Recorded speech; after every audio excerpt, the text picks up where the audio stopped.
Hello and welcome to the show despised by critics everywhere, Ian's Ideas. This video might be shorter than normal, but who cares? I just go with the flow, I let it come naturally. I never know how long these things are gonna be. I saw Godzilla, King of the Monsters, and I thought it was incredible. But once again, the critics don't seem to know what's going on. Let's take a look at a couple of their reviews. This is a film where the restraining field is activated after a monster is revived, and the emotional arc of any given human is less fully realized than the irritation these monsters obviously feel about having to interact with any of the scurrying humans. That sounds pretty close to the irritation I would have if I ever had to interact with this critic. I was never an aficionado of the Japanese monster movies, but this overstuffed turkey makes me long for the original imports I saw as a kid. 2 hours wasted. That's how I feel. You just proved why you don't understand this movie.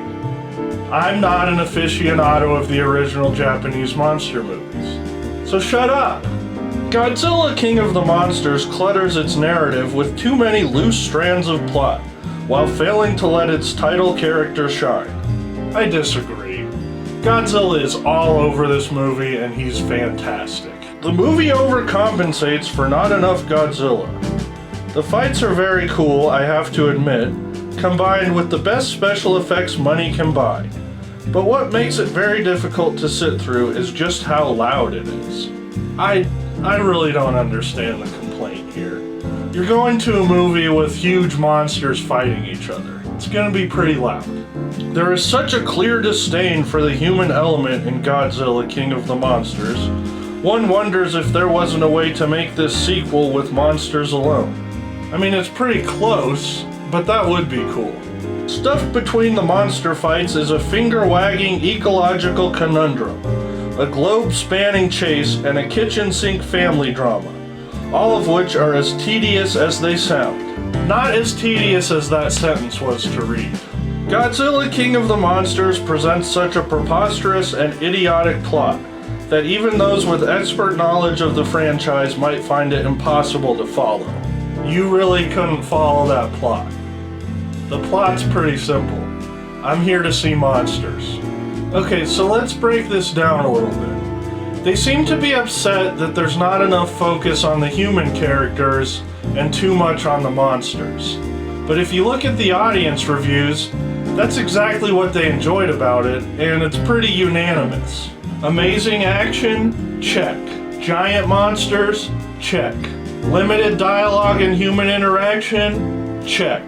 Tell me what the problem was again? And there are two more great things that the critics forgot to mention. This movie has a classic, over-the-top, evil mastermind type villain. It reminds me of the greatest Godzilla villain ever. Roll tape. Oh. Don't try to escape, Earthling, or you will force us to kill you. The other great thing is that Boston gets destroyed. Specifically Fenway Park. I would have preferred that it was Gillette Stadium, but oh well. In fact, I think the DVD bonus features should have a deleted scene where Tom Brady gets stomped on.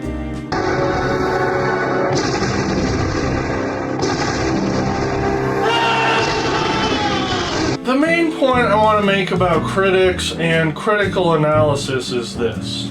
I'm tired of people acting like their intellect, or at least their perceived intellect, puts them above everyone else. And that's always the tone I get from critics. Oh, you like this movie? Clearly you don't understand the art of film. No, clearly you don't understand that there are different reasons to see movies and different reasons to enjoy movies. You can't review Godzilla the same way you would review The Godfather. Actually, come to think of it, that would be a pretty good movie. Godzilla versus The Godfather.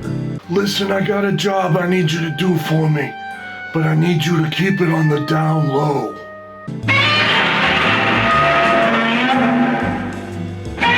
That's part of the reason I created this channel. I'd like to be the anti-critic. I thought it would be fun to make a show where I get to talk about things I like about movies, things I don't like about movies, but always try to find something fun about them. Unfortunately, the film has grossed lower than expectations, but I'm hoping that doesn't hurt it overall.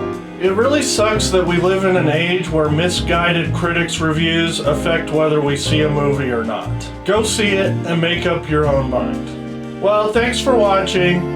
Make sure you click like, subscribe, leave me a comment, and click dislike if you've ever not seen a movie because of Rotten Tomatoes.